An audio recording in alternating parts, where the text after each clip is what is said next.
Certo dia eu estava zapeando o Instagram e eu vi uma entrevista da Alice Wegman, onde ela colocava o questionamento e falava um pouco da revolta dela também, da necessidade, da obrigatoriedade que estava sendo posta para os artistas de produzir conteúdo no Instagram, nas redes sociais, para que eles fossem vistos e fossem contratados.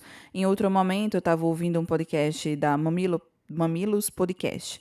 E tinha uma atriz também lá dando entrevista falando sobre isso. Eu não lembro exatamente o nome dela, mas eu sei que ela é sobrinha da Sônia Braga. E ela estava colocando o quanto é cruel essa obrigatoriedade para os artistas, artistas aí de diversos, enfim, segmentos, não somente atores de novela, tá? Artistas, colocando essa obrigatoriedade para que eles fossem contratados. Ela não passou por esse momento porque ela já vem de uma família de artistas, enfim, nesse meio da produção de conteúdo, e ela teve um caminho até um pouco mais, vamos colocar, de privilégio. A artistas que estão começando agora, artistas que não nasceram nesse berço aí da produção do conteúdo cinematográfico, da novela, enfim, no meio do entretenimento mesmo. E ela falava em tom de revolta o quanto isso era prejudicial para essas pessoas e o quanto de adoecimento estava causando nesses artistas, porque eles simplesmente tiveram que aprender uma nova profissão. A Alice Wegman também falava sobre isso. Eu não sou formada em Instagram, eu sou formada em artes cênicas, eu sou atriz. E aí eu tenho que colocar a minha profissão em segundo lugar, entre aspas, né? Ela não falou exatamente assim, sou eu que estou, enfim, interpretando a fala dela. Mas eu tenho que colocar a minha profissão em segundo lugar, entre aspas, para dar lugar a uma nova profissão, que é produzir conteúdo para o Instagram, para que eu seja vista e valorizada. Então, assim, é inverter os papéis. E eu já ouvi esse discurso também de outras categorias profissionais. Por isso, eu trouxe esse tema para a gente refletir aqui hoje, porque enquanto assistente social, empreendedora digital, eu já vi situações parecidas e eu também tenho algumas reflexões, pontos importantes para trazer para cá, para a gente poder pensar sobre. Então, vamos lá. Sejam muito bem-vindos e bem-vindas a esse podcast. Eu resolvi falar por Janaína Ferreira. É uma alegria imensa ter você aqui comigo. É uma alegria imensa saber que você me ouve, que você compartilha esses conteúdos, que você já deu 5 estrelas. Não deu? Se não deu ainda, por favor, dá 5 estrelas, comenta nesse podcast, faz ele crescer, porque ele é nosso, tá? Vamos levar ele para as cabeças. É esse o propósito. Mas é isso, minha gente. Se você ainda não me segue nas outras redes, tem aqui o link abaixo na descrição desse episódio, do Instagram, do TikTok, no YouTube. Também estou no YouTube, querida. Sim, tem um novo projeto lá, muito maravilhoso, em curso da jornada de introdução à comunicação, que eu convido todos vocês a participarem, que é, enfim, uma jornada transformadora. Mas voltando para esse tema de você ter que se expor. Vamos lá. Quando eu comecei a produzir conteúdo, eu estava na transição ali de eu preciso encontrar outra forma de fonte de renda, porque na época eu estava desempregada, e eu também tenho o desejo de não seguir na minha carreira. Na época eu estava nessa loucura de não querer mais ser assistente social. E aí eu vi no digital uma possibilidade de construir uma nova carreira, de ter essa transição de carreira, vendo outras experiências, mas naquele momento já estava ali muito grande, já tinha esse boom de profissionais que estavam migrando para o digital, para o Instagram principalmente, criando conteúdo para mostrar o seu trabalho. Então, estou falando aqui de advogados, de médicos, de nutricionista. Quem aí nunca viu a nutricionista? Não tem como. Enfim, hoje não tem como. Mas, enfim, o boom de nutricionista no Instagram, propagando dieta, propagando um monte de coisa, psicólogo, enfim, tem de tudo. Tem de tudo que a gente quiser, porque hoje, realmente, por conta dessa mudança de comportamento de consumo que as pessoas tiveram depois da pandemia.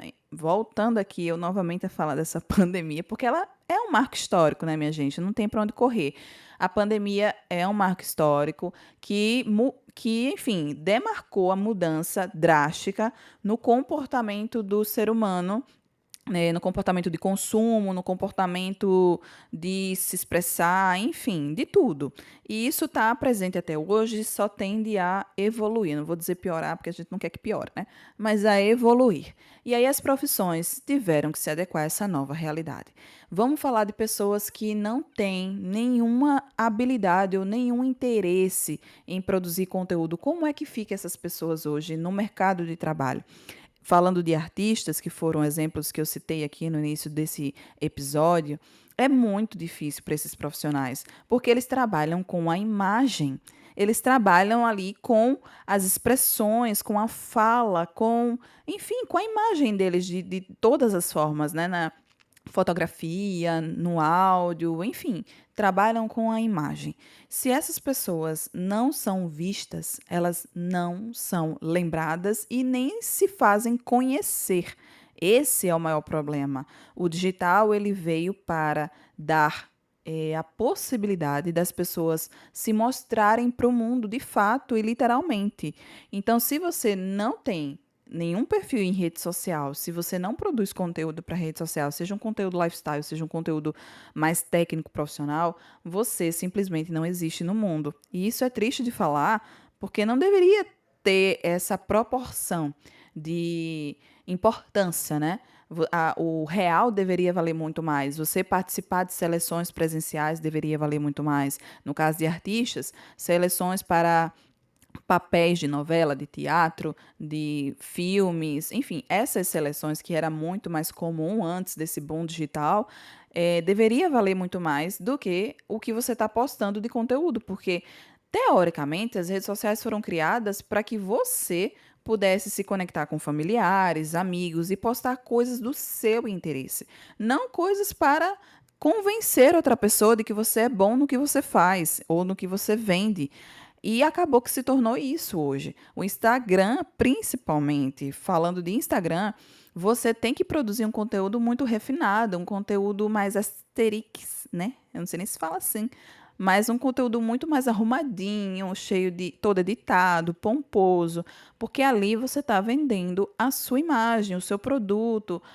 Enfim, não tem outra explicação para isso. Eu trabalhei com marketing de conteúdo, com marketing digital, e eu ensinava isso para as minhas alunas mentoradas e trabalhava com isso também na minha marca pessoal, né? A gente precisa refinar o conteúdo que a gente posta para que as pessoas comprem a ideia de que sim, nós somos profissionais qualificados, temos autoridade no que estamos falando, que vale a pena investir no nosso trabalho, porque a gente está aqui dando o nosso melhor. E só que tem gente que não tem habilidade, não tem interesse enfim, não quer se expor, simplesmente não querem se expor nas redes sociais e se veem nessa cruzada de que eu tenho que fazer, senão eu não consigo emprego. Nesse nível, falando de artistas, senão eu não consigo emprego. Em outras profissões também, eu não consigo vender consultas, eu não consigo vender meus produtos. É cruel, minha gente. Se pensar por esse lado, é muito cruel, porque perdeu o sentido de eu estou aqui porque eu quero estar, sabe? As redes sociais deixaram de ser um lugar de onde você habita porque você quer compartilhar algo relevante para o mundo, ou então simplesmente perder tempo, né? Ficar ali perdendo tempo mesmo, olhando a vida dos outros, compartilhando o que você gosta, seus hobbies. Não é mais esse lugar lúdico e se ele já foi um dia, não sei, mas esse lugar onde a gente se sente mais à vontade para ser quem a gente é de verdade. O TikTok tem mais essa vibe de prezar pelo orgânico, né? Prezar pela sua versão mais nua e crua, quem você é de verdade. O seu conteúdo, ele vale muito mais do que a performance, do que as edições, enfim, de todas as transições, tudo mais. Nada disso é mais valoroso do que o seu conteúdo. No Instagram, não. Então é bastante cruel mesmo. Eu pensei muito quando elas trouxeram isso, porque para quem está construindo uma marca, e aí vamos falar de empreendedores, né? Para quem está construindo uma marca, para quem quer fazer transição de carreira, as redes sociais são uma possibilidade grandiosa de você se mostrar para o mundo e furar a sua bolha da sua localidade, da sua territorialidade, das pessoas que você conhece. Você tem muito mais chance de crescimento estando no digital, estando nas redes sociais, na internet. Então, esse é um caminho de muita possibilidade e de prosperidade também. Mas é preciso ter muita cautela, é preciso ter muita sabedoria para usar essas ferramentas a seu favor. E aí, pensando em empreendedores, pequenos empreendedores que estão ali construindo uma marca, a gente precisa se expor muito mais. Outras pessoas já fizeram esse caminho. Vamos colocar aqui Camila Coutinho, por exemplo. As primeiras influenciadoras YouTubers. Camila Coutinho, a Boca Rosa, né, que é a Bianca Andrade, a Mariana Saad, são pessoas que eu ainda acompanho. Elas vieram lá dos primórdios, quando a internet era mato, começaram a produzir conteúdo e hoje são pessoas de grande relevância, pessoas que têm sua marca própria, marcas do mundo do cosmético, né? A Camila Coutinho tem do shampoo, né? Do shampoo, condicionador da área do cabelo, e a Bianca e a Mariana Saad na área da maquiagem, né? Criaram suas próprias marcas. E o quanto isso foi importante para elas terem vindo do digital. Mas lá no comecinho, elas se exporam muito para serem conhecidas, sabe? Elas tiveram que mostrar muito a cara, literalmente, para poder construir esse legado e hoje ter a marca delas sobreviverem sem elas produzirem conteúdo tete a tete, face a face. Na verdade, tete a tete não, né? Mas face a face. Porque as marcas são independentes. A da Bianca, nem tanto, porque ela está construindo agora a marca nova, né? A da Mariana Saad também. Então, elas já colocaram, inclusive, nomes que futuramente, se elas quiserem, elas podem repassar essa marca para outras pessoas, venderem, porque não está ligado ao nome delas. Isso também é outra estratégia, é outra forma da gente pensar essa profissão, nova profissão, essa forma de produzir conteúdo, porque chega a esse lugar, né?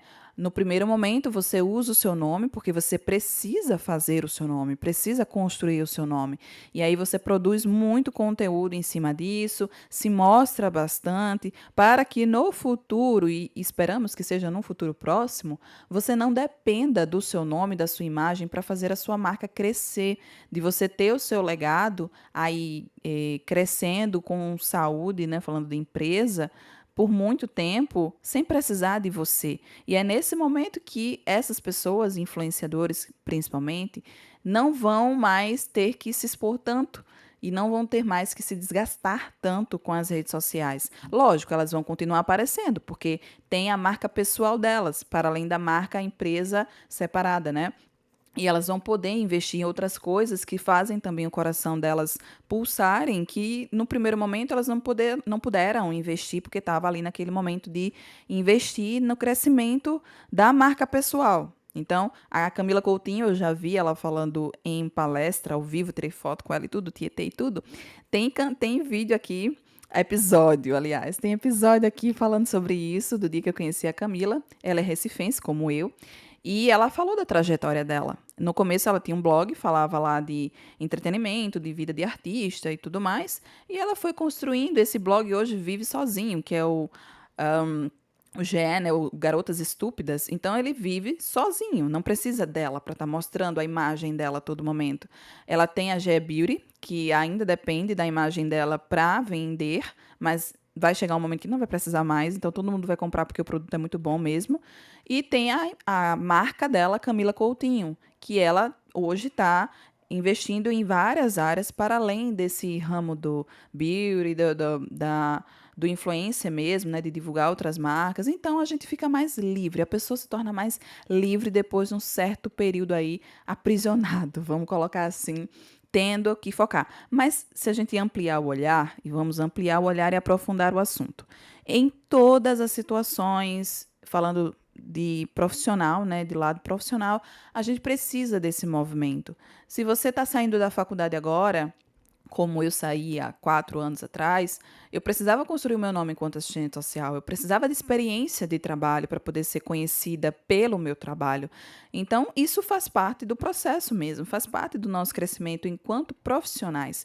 Nós trabalhamos mais, nós investimos mais e no tempo, com a maturação das coisas, isso vai se solidificando e por si só as pessoas vão divulgar você, vão falar de você e fica mais leve o nosso fardo.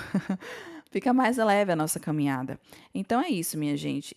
Tem esse lado muito cruel da internet para algumas profissões e para artistas pesa muito, porque tem profissionais que não se dão com rede social. A Adriana Esteves, ela não tem rede social, mas a Adriana Esteves é uma profissional já consolidada no mercado. É o contrário, ela já tem o seu nome aí muito sólido no mercado. Então a Globo, ela vai contratar a Adriana Esteves porque simplesmente ela já fez milhares de papéis, novelas, enfim, já atuou muito para a empresa. A empresa conhece a qualidade do trabalho da Adriana Esteves, ela não precisa de um perfil no Instagram para ser reconhecida pelo que ela faz, diferentemente de outras profissionais que estão começando. A Alice tem um perfil até bem movimentado, tem muitas pessoas que seguem ela, porque ela faz muita publicidade. Então, para vender publicidade, ela precisa estar em rede social. A Adriana Esteves não faz tanto publicidade, pelo menos eu não vejo. E aí não tem essa dependência da rede social. Mas é isso, se a gente quiser ser visto, não tem outra forma. Eu já ouvi várias vezes a Isabela Matos falando que ela fala sobre produção de conteúdo, né? Que infelizmente ou felizmente as redes sociais estão aí. É uma realidade, não tem como a gente negar isso, não tem como a gente voltar atrás.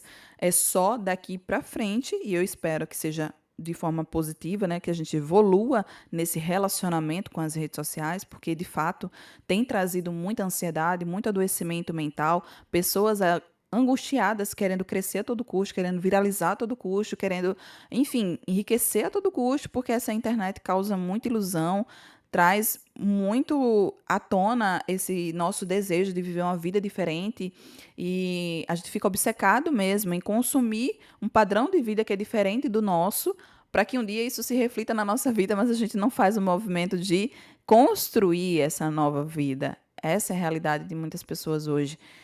E é isso, não tem para onde fugir.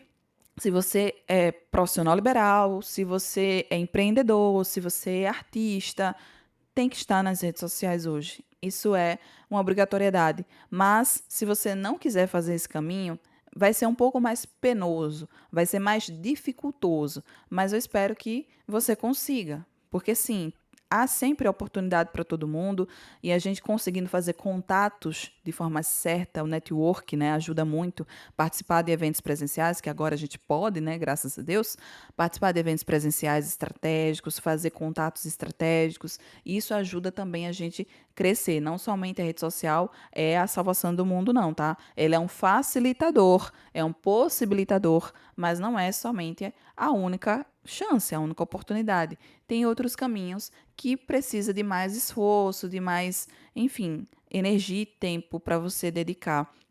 Então é isso, minha gente. Esse episódio foi mais para a gente refletir mesmo, foi mais assim, brisa para a gente falar sobre um assunto que é da nossa realidade. Eu estou aqui enquanto podcast, trabalhando com conteúdo, trabalhando com entretenimento de alguma forma, né, de produzindo conhecimento e divulgando conhecimento para as pessoas. E eu, inclusive, postei até um dia desse no TikTok, uma foto minha com uma frase dizendo que era cansativo demais a gente ter que se expor muito para fazer o nosso sonho e crescer e o nosso impacto acontecer. É muito desgastante, de fato, eu sei disso, eu sinto na pele.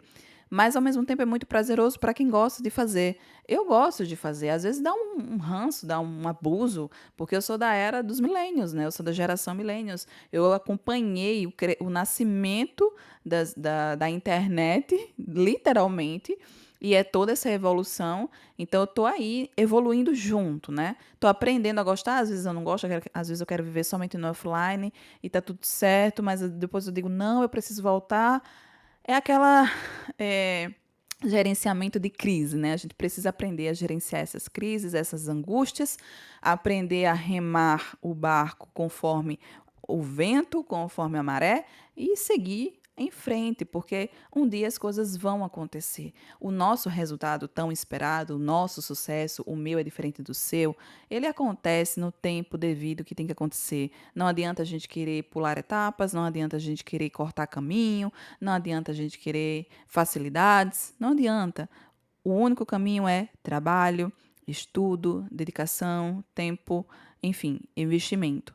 E muita paciência, muita sabedoria, muita fé, muito pensamento positivo, mentalidade próspera, que tudo acontece no seu devido momento. Então, para você que está aí angustiado, se começa a produzir conteúdo ou não, coloca numa balança se isso vai valer realmente a pena para a sua profissão, para você, se realmente faz sentido para você, se for te adoecer, se for te causar ansiedade, angústia, sofrimento, não faz, tá? Não faz, não investe. Mas se você colocar numa balança e ver que vai ser positivo em algum ponto para você, se vai fazer você ter a proporção o seu trabalho ganhar a proporção que você deseja, se vale a pena todo o investimento e todo o tempo, então sim, vai porque vai dar muito certo. No começo vai ser mais trabalhoso, mas depois tende a ter a leveza, tá? E a gente aprender a lidar com o caminho, a gente aprender a, enfim, a ter alegria em cada passo, em cada conquista, faz a gente se motivar dia após dia. Tá bom, minha gente, era sobre isso que eu queria falar para vocês. Há sempre uma luz no final do túnel e a gente está aqui para ampliar essa luz, tá certo? Esse farol, para trazer esse farol para vocês. Nada tá perdido, tudo tem solução nessa vida, só não tem solução para a morte. É isso, um cheiro e até o próximo episódio.